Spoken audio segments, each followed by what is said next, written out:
L'ancien dragon a été donné, son nom a été donné comme le Léviathan, c'est-à-dire le serpent. Maintenant, ce serpent, la Bible va plus loin pour nous parler que ce serpent, il se trouve sous la mer. Maintenant, ce serpent qui se trouve sous la mer, ce Satan, l'ancien dragon, il est là-bas sous la mer pour contrôler des vies, pour contrôler des familles, pour contrôler des nations, pour contrôler des destinées. Pourquoi? Parce qu'il ne veut pas se retrouver seul. Nous sommes ici pour déjouer son plan. Maintenant, quand on prend simplement l'œuvre qui peut neutraliser l'œuvre de l'ancien dragon, c'est quelle œuvre? C'est ça qu'on veut parler. Amen. Il y a une solution qui doit être accordée à chaque individu ici pour aller représenter ça dans sa famille, dans sa nation, dans sa localité. Mais maintenant, pour que tu puisses manifester ça, il faut que tu saisisses la solution de ce problème que le Léviathan a apporté dans ta famille. Yes. Un ancien sorcier qui était devenu un chrétien a témoigné que dans la réunion des sorciers, ils identifient 3 catégories des chrétiens. Je ne sais pas de quelle catégorie tu vas te retrouver, mais dispose ton esprit pour identifier la zone où tu te trouves dedans. Maintenant, il dit parmi les 3 catégories des chrétiens, il y a des chrétiens qui ne prient pas. Alors quand ils ne prient pas dans le règne spirituel, on les voit simplement comme des humains. Ça veut dire des humains qui n'ont pas de pouvoir. Maintenant, il dit que ces chrétiens-là, ils sont maniables, ils sont gérables. Vous pouvez faire tout ce que vous voulez avec eux. Maintenant, il y a une deuxième catégorie de chrétiens. Ça, c'est les chrétiens qui prient et ils méditent la parole de Dieu, mais d'une manière où ils s'occupent aussi d'autres activités. Et là, ils sont à peu près, ils se battent et ils se défendent. Donc, préparez un peu vos muscles pour pouvoir les atteindre. Ça, c'est la deuxième catégorie. Ils commencent à avoir peur un peu de la deuxième catégorie. Maintenant, la troisième catégorie, c'est la catégorie, ils ont identifié que ces chrétiens-ci là, c'est des chrétiens qui prient. Et qui prient encore. Et prient. Et qui prient encore. Et qui prient. Et qui prient encore. Et qui prient. Et ils prient encore. Maintenant, ils mettent une pause. Ils méditent. Et ils méditent encore. Ils méditent. Et ils méditent encore. Ils méditent. Et ils méditent encore. Maintenant, ils se sont conseillés, et même ces sorciers-là, ils disent ces gens de chrétiens-là, ne les touchez pas. Tu es de quelle catégorie ce matin? Tu te trouves dans quelle catégorie de chrétiens? La Bible dit, le royaume de cieux appartient à des violents. Et c'est des violents qui s'en emparent. Tu es là, tu es assis tranquillement. Et tu te dis que la situation de ta famille va changer un jour. Continue par espérer que ça va changer. Ça ne changera point tant que tu ne te lèveras pas. Parce que le Léviathan, il ne te donnera pas cadeau. Il ne négociera pas avec toi. Parce que son objectif sur la terre, la Bible dit qu'il est animé d'une grande colère. S'il est animé d'une grande colère et il est ici sur cette terre, son objectif premier, c'est de ne pas aider ta famille. Son objectif premier, c'est de ne pas aider ton enfant. Son objectif premier, c'est de ne pas aider ta nation. La raison pour laquelle tu dis que la situation de cette famille ou encore de cette nation, j'en ai marre. J'en ai marre parce que tu t'es pas encore réveillé. Ne te laisse pas négliger et ne te laisse pas emporter par la situation familiale. Parce que la Bible nous fait savoir qu'avant que tu ne sois né, avant que tu ne sois envoyé dans cette famille, le Dieu qui t'a créé, il dit il te connaissait. Maintenant il te connaissait avant que le diable ne puisse te découvrir. Et il dit qu'il te connaissait et il t'a consacré, il t'a établi. Pourquoi? Parce qu'il t'a consacré et établi avant que tu ne rencontres le Léviathan. Le Léviathan était déjà sur la terre en train de t'attendre pour détruire ta vie, détruire ta destinée. Les gars, Dieu a établi ta vie comme prophète, comme apôtre, comme pasteur. Il t'a établi pour le servir. Et maintenant le Léviathan a préparé un agenda contre ta destinée. Pour que tu puisses te lever, il faut que tu comprennes ton identité. Pour pour que tu puisses comprendre ton identité. C'est pas ton grand frère qui va te faire comprendre. C'est pas ta mère qui va te faire comprendre. C'est pas ton papa. C'est toi et Dieu.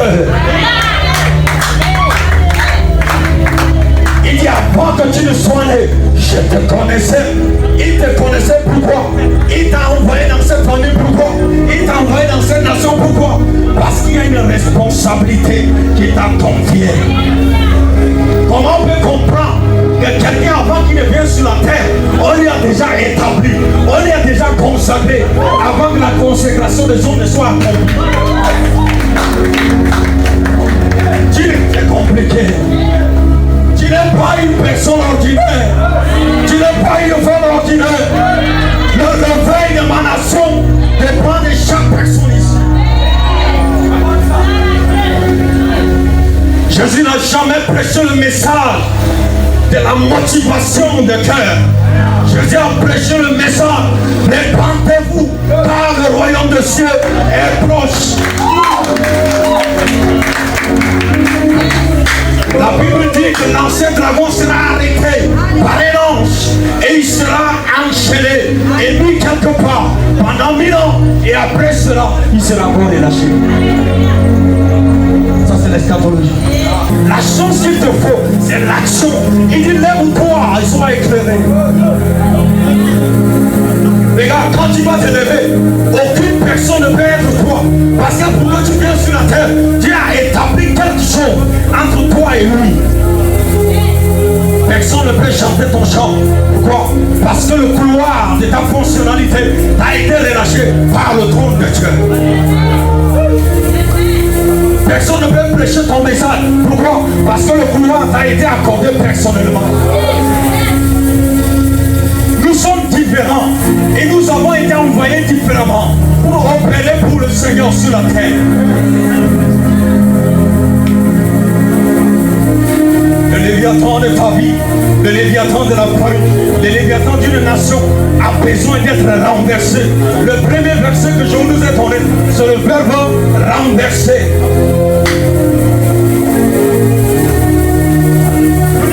Nous ne voulons pas simplement détruire les fruits, mais nous voulons détruire la racine qui produit cette chose. Quelqu'un dit tout à l'heure que la semence a besoin d'être neutralisée. Et l'antivirus de cette semence, c'est Jésus-Christ lui-même. La Bible dit qu'il écrasera la tête du serpent. Pour qu'il puisse écraser la tête du serpent, il faut que tu lui donnes l'accès pour qu'il écrase cela. Laisse-moi t'informer quelque chose ce matin. Mais ton père biologique ne connaît pas ta destinée.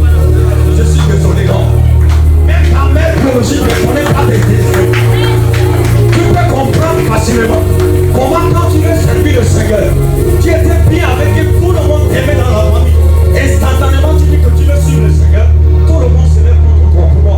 Parce que le divin t'a envoyé sur la terre, pas pour refléter l'image biologique, mais pour refléter l'image divine. Jésus a servi sous Joseph pendant un moment. Arrivé à un certain moment, Jésus dit: il faut que je fasse l'œuvre de celui qui m'a envoyé.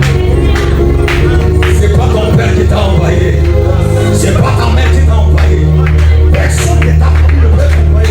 La Bible dit: nous faisons donc fonction des ambassadeurs pour Christ. Un ambassadeur. Un ambassadeur. Il représente le gouvernement d'un autre pays, dans un autre pays. Donc tu es ici ambassadrice. Tu es ici ambassadeur pour représenter le gouvernement céleste sur la terre.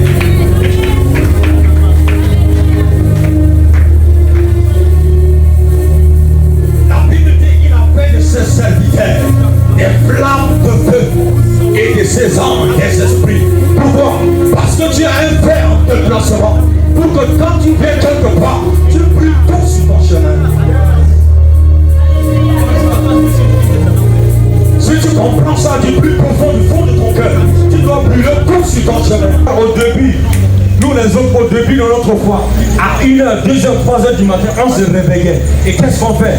On se péchausse. On prend de l'eau fraîche là, on met dans un bassin et on dépose nos 2 pieds dans cette eau et on reste debout juste éveillé pour prier. C'est comme ça. Et si le sommeil voulait tellement nous emporter, parce que ça c'est l'œuvre du diable, enrouler dans le sommeil pour que tu ne puisses pas prier. C'est comme ça, il faut avoir vu le Christ est là. Il faut que tu te réveilles d'abord. Il y a une action que tu dois engager.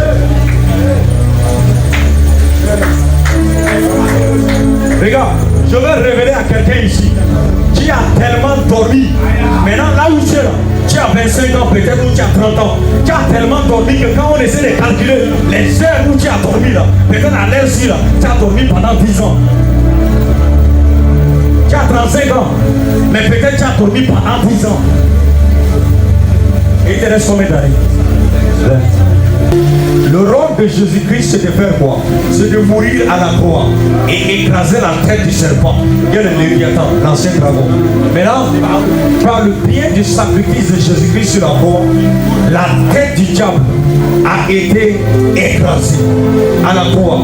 Le lieu où le diable n'a pas de pouvoir, c'est la croix. Le lieu où le diable a été humilié, c'est à la croix. Le lieu où le péché a été effacé, c'est à la croix. Le lieu où le problème de ta famille a été résolu, c'est à la croix. Le seul lieu où le péché doit être complètement dégagé, c'est où? C'est à la croix.